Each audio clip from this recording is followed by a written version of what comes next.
বন্ধুরা দেখো, আমি আজকে এখানে 200 গ্রাম মাছ নিয়েছি, মানে চুনো মাছ।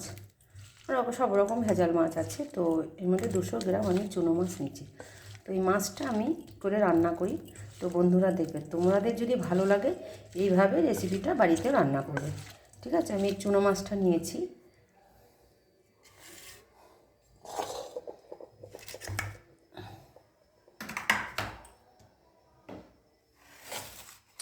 তো ওর মধ্যে দেখো আমি বেগুন আর আলু কুচি কুচি করে কেটে নিয়েছি, তার সাথে একটু পেঁয়াজও আছে।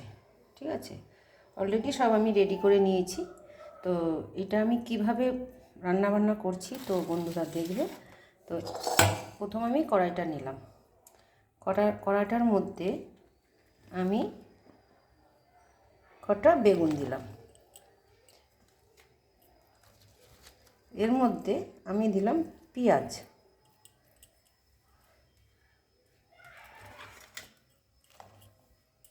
তারপরে এর মধ্যে আমি এই দেখো বন্ধুরা, আলুগুলো কুচি কুচি করে একদম কেটে নিয়েছি, একদম কেটে নিয়েছি।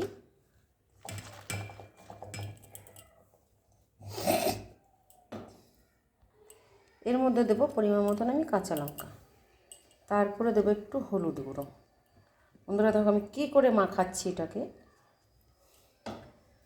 তারপরে দেবো আমি পরিমাণ মতন লবণ।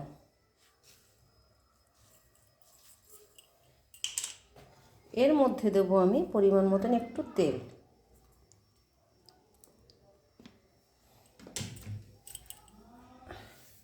তো আমি দেখো মশলা করে রেখেছি, এর ভিতরে আদা জিরে আর লঙ্কা আছে, তো এর ভিতরে আমি কিছু দিইনি।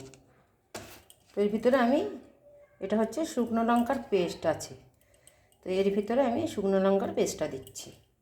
তো একটু ঝাল ঝাল হলে তো তরকারিটা ভালো লাগবে। তো একটু ঝালঝালি করবো, তো মেয়ে ভালোবাসে না, তো আমরা দুজন খাবো। তো এটাকে আমি ভালো করে মাখাবো।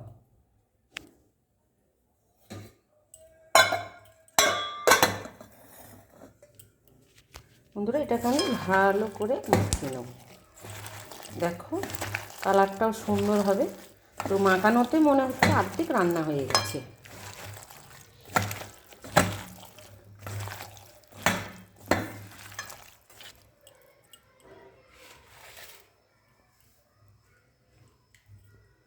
এবার অনেক কিছু বাকি আছে, এই দেখো টমেটোও দিতে হবে, একটু টকটক করে রান্না করব।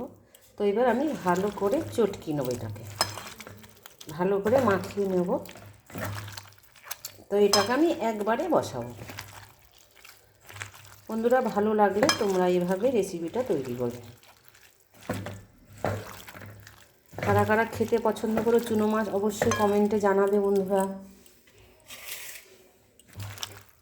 এখনও তো মাছ বাকি আছে এর ভিতরে। বন্ধুরা দেখো, এর ভিতরে দিয়েছি অনেকটা লঙ্কা, কিন্তু একটু এই লঙ্কাটা দিলে একটু কালারটা হবে।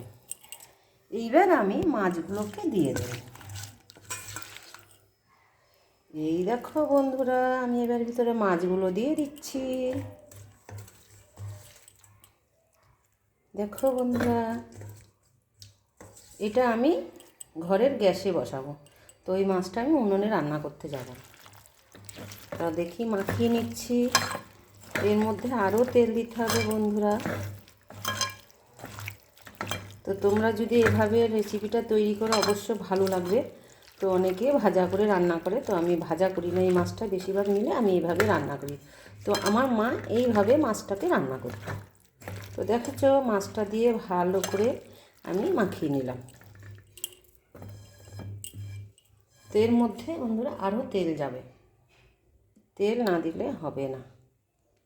একটু তেল লাগে এসবের মাছে, একটু তেল লাগে, তেলেই রান্না এই মাছটা। দেখেছ পুরো তেল তেল হয়ে গেল।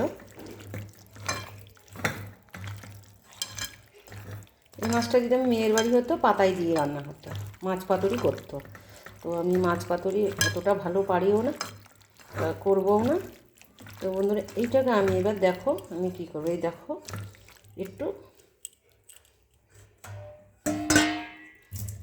10 মিনিট আমি এটাকে ঢেকে রাখবো। তো বন্ধুরা দেখো মাছটা 10 মিনিট পরে আমি উল্টো করে নিলাম। তো এটাকে আমি গ্যাসে বসিয়ে দিলাম। দেখো এটা আমি গ্যাসে রান্না করব। তো এবার আমি লো ফ্লেমে গ্যাসটা জ্বালাবো, মিডিয়ামে গ্যাসটা জ্বালাবো। তো বেশি জোরে দিলে মাছটা তলায় লেগে যাবে। তো এর ভিতরে আমি এবার একটু হালকা পরিমাণ মতন জল দিয়ে দেবো, বুঝছো বন্ধুরা। তো আমি এটাকে হালকা একটু, দেখো মনে হচ্ছে এখনই রান্না হয়ে গেছে।